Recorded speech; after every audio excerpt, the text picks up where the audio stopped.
Good evening, Your Excellency. It is a great honor for us to have you here in Alba Iulia and also here at the Medieval Hotel, according us an interview for Alba Carolina TV. Thank you very much. And as we know, this is the second time when you're here in Alba Iulia. This time in this festival, Dilema Veche. And we want to discuss with you a few questions important for Romania, things that we think that are interesting for those who are watching us. First of all, we would like to ask you about what's happening now in Turkey. These tensions and what we see that the president of Turkey it's now friend with the president of Russia. We know that here is a little change of the things, and also about moving the US armament from Turkey in Romania. Will be this a good thing for Romania, or we will represent a target for Russia? Well, first of all, thank you for this opportunity to speak with you, Manuel, and also to your viewers. This is my wife and my second visit to Alba Iulia, as you mentioned.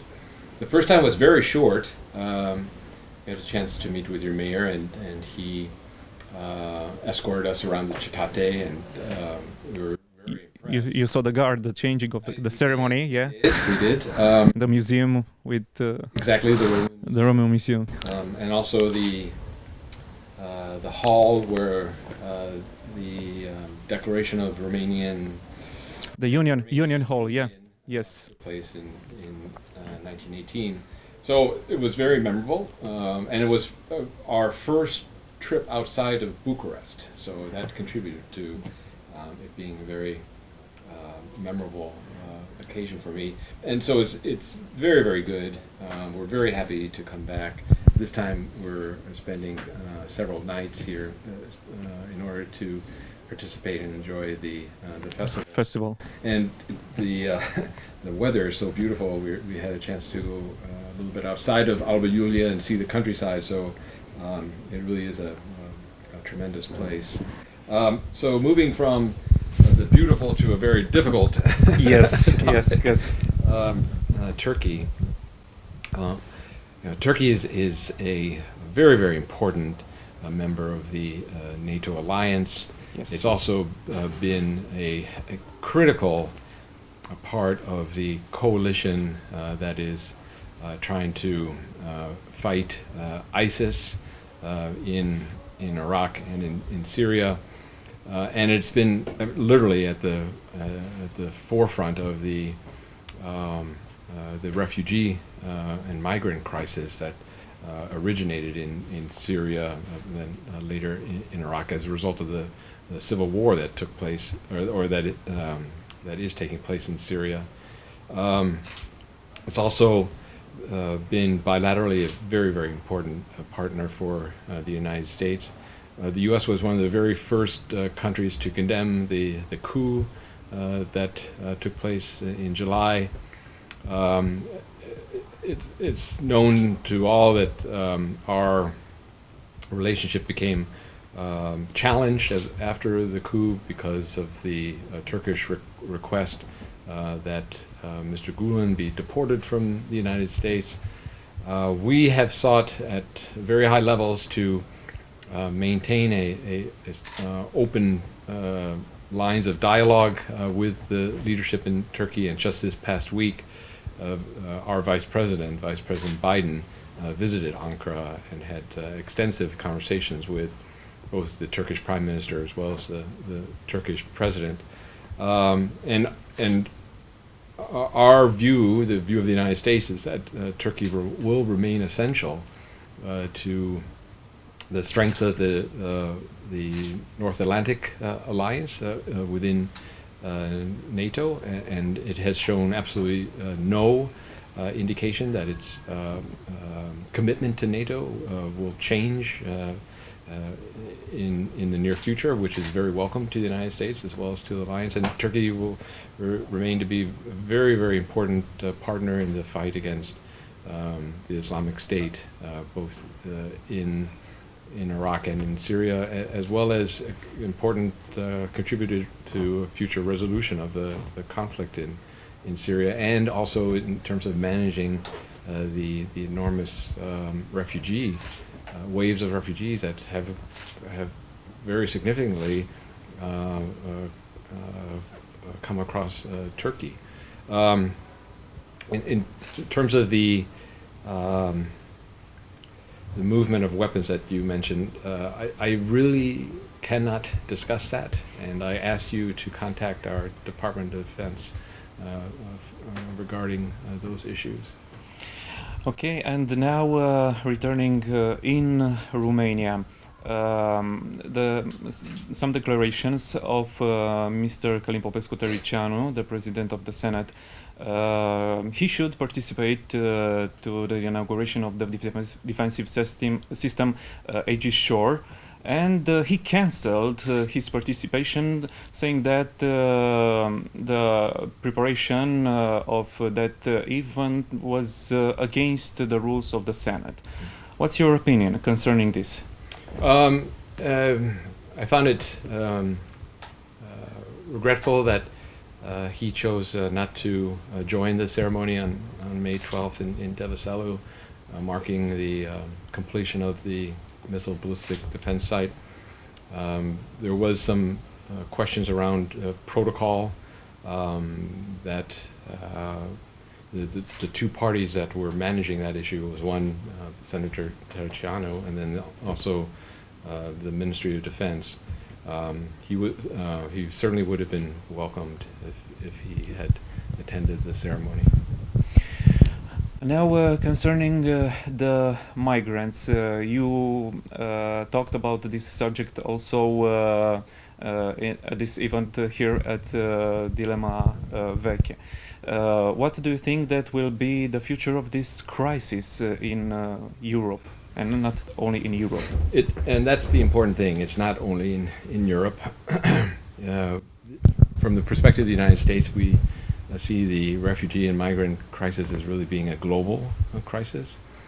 There's some 4.5 million Syrians that have left the country since the beginning of the civil war in 2011, 2012. 4.5 out of a country, an initial population of 18 million, so it's a tremendous loss to Syria, not to mention the many people who have been killed directly in the civil war. But it's only that 4.5 million, even though very large and very important. We estimate there's some 20 million refugees currently stateless in the world today, and they include also a large number of people in Africa, and then also in Central America. The United States continues to be hit by large waves of refugees coming from Central America through Mexico into the U.S. And we strongly believe that this global crisis needs a global response. And so President Obama has convened a special summit of leaders of countries who have been very important and critical in trying to contribute to a solution of the refugee crisis, both in Europe and elsewhere, to take place on September 20th, so in less than a month in the United Nations. Romania will participate in that Leaders Summit. It's being co-hosted by Canada, Sweden, Ethiopia, and a couple other countries, and that gives you a sense of the Mexico, the global nature of this crisis.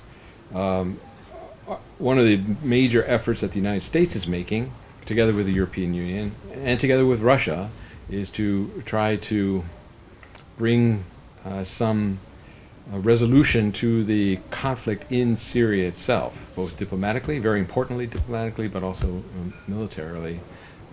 because it's only when that conflict ceases that the Syrians who have left that country can return. In the meantime, the United States, working very closely with the European Union, has devoted lots of resources to humanitarian assistance in countries like Turkey, in countries like Lebanon and Jordan, where very large numbers of Syrians are currently living. Humanitarian assistance that's meant to keep them there in hopes that the conflict in Syria can be ended and that they can return to their home country rather than move forward into Europe. To Europe. But this crisis of migration is connected to another crisis, the terrorism that hits Europe very hard. It is. This year, 2016, it's a black year for Europe.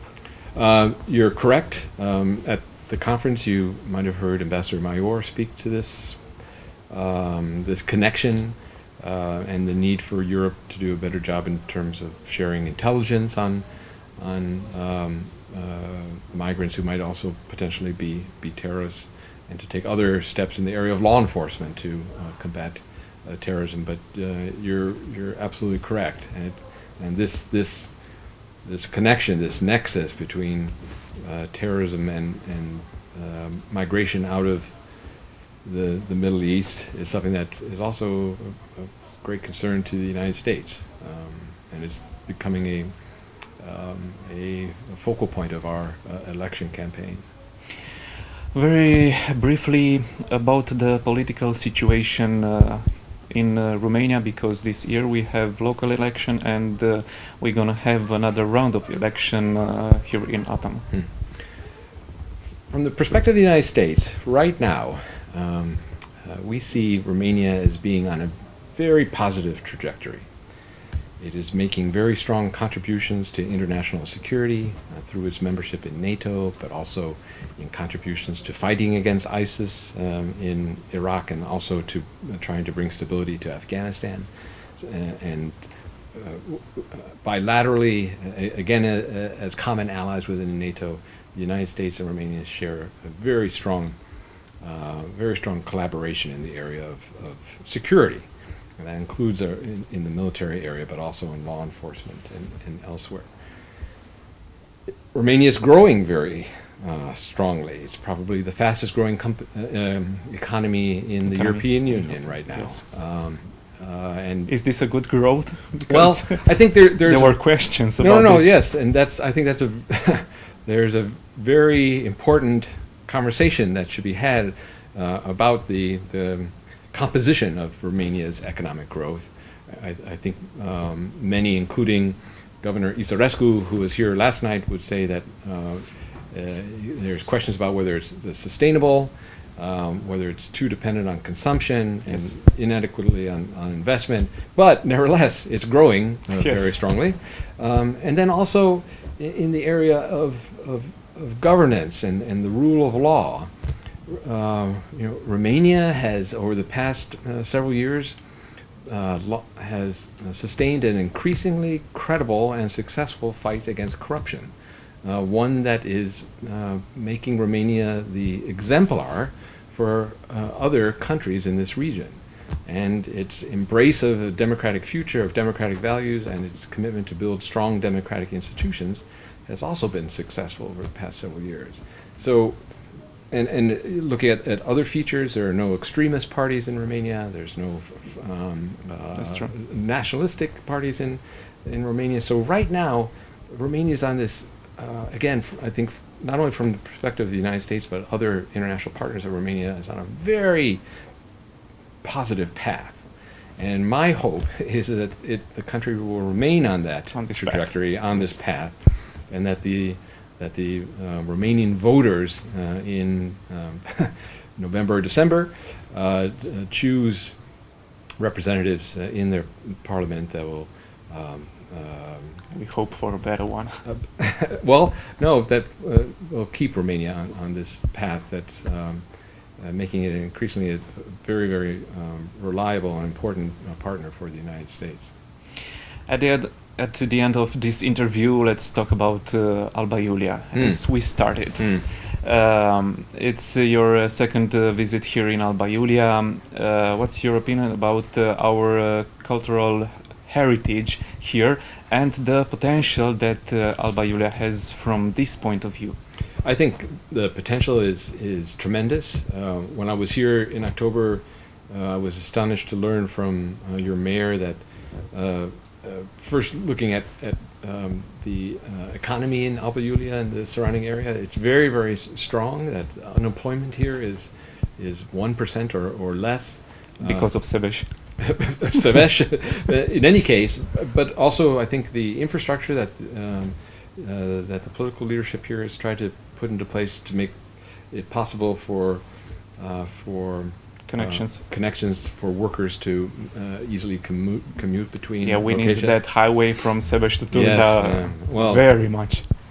And then I also saw it looks like a new railway is being constructed here. Yes. So, but pretty slowly, you know. There's a word for us here in Ardeal, Transylvania, that we are a bit slower than the others. I'm not sure about that. That's not been my experience. The work is on slow motion, also on the railway. It seems to be going faster here than in other parts of Romania that I've seen.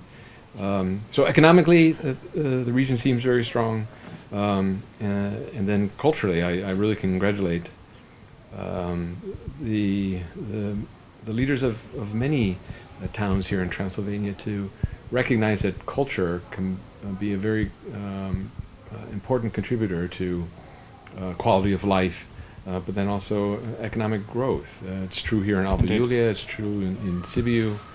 I was there in, I guess it was early July or late June for the theater festival that is held there every year, very impressive. And I know that other cities, Sighișoara, are trying to follow your example in bringing cultural events to their town to use that as a means of accelerating both economic growth, but also improving the quality of life for the citizens of Alba Iulia. So I can congratulate you. Thank you very much. This is our heritage here, history and culture. We try to make the best of these things. Right. Your Excellency, thank you very much for your time for this interview. We're glad to have you here in Alba Carolina Fortress in the Medieval Hotel and for this interview for Alba Carolina TV. We hope that we will see you soon again here in Alba Iulia. Well, thank you very much. Thank you, Manuel. Very much.